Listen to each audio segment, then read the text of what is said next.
Alors le Chumash.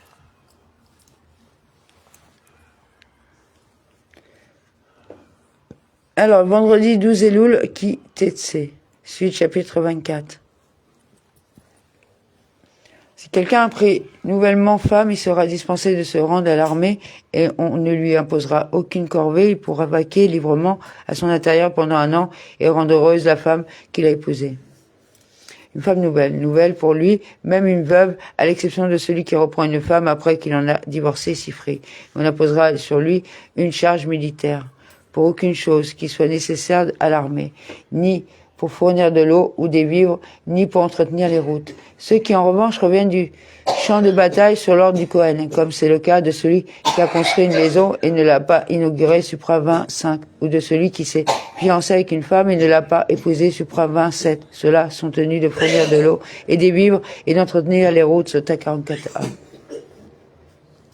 Il sera exempté pour sa maison, y compris à cause de sa maison neuve. S'il a construit une maison, il l'a inaugurée, ou s'il a planté un vignoble, il l'a rendu profane, supra 26. Il ne bougera pas de chez lui à cause des nécessités de la guerre. Pour sa maison, c'est cela sa maison. Il sera y compris sa vigne. Il réjouira Vessima. Il réjouira sa femme, comme le rend le Targonogelos, celui qui traduirait par « et se jura avec sa femme » serait dans l'erreur, car ce ne serait pas la traduction de Vessima au piel, mais de Vessamar au cal. On ne doit pas saisir comme gage une meule inférieure ni une meule courante, car ce serait prendre la vie même en gage. La meule inférieure, Rehaim, est le nom de la partie inférieure. La meule supérieure, Rekev, est le nom de la partie supérieure. On ne prendra pas en gage. Si on vient devant le tribunal pour saisir un gage sur sa créance, on ne saisira rien de ce qui sert à préparer les aliments de base Baba Messia 113b. Si un homme est convaincu d'avoir enlevé quelqu'un de ses frères, un de ses enfants d'Israël, de l'avoir traité comme esclave ou vendu sur ravisseur, doit mourir, et tu extirperas ainsi le mal du milieu de toi. Parce que sera trouvé, le fait étant attesté par des témoins et après avertissement légal, il en est de même pour toutes les fois que les textes emploient l'expression lorsque sera trouvé.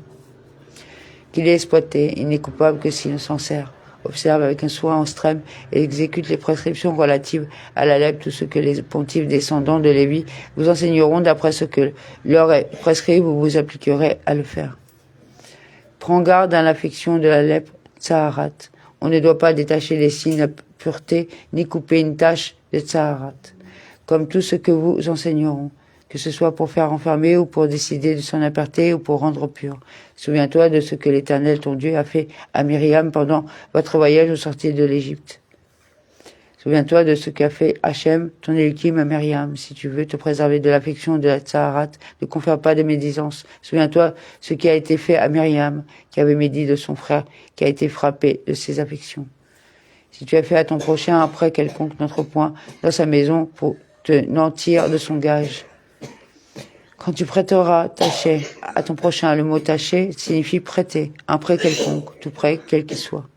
Tu dois attendre dehors et celui dont tu es le créancier t'apportera le gage hors de chez lui.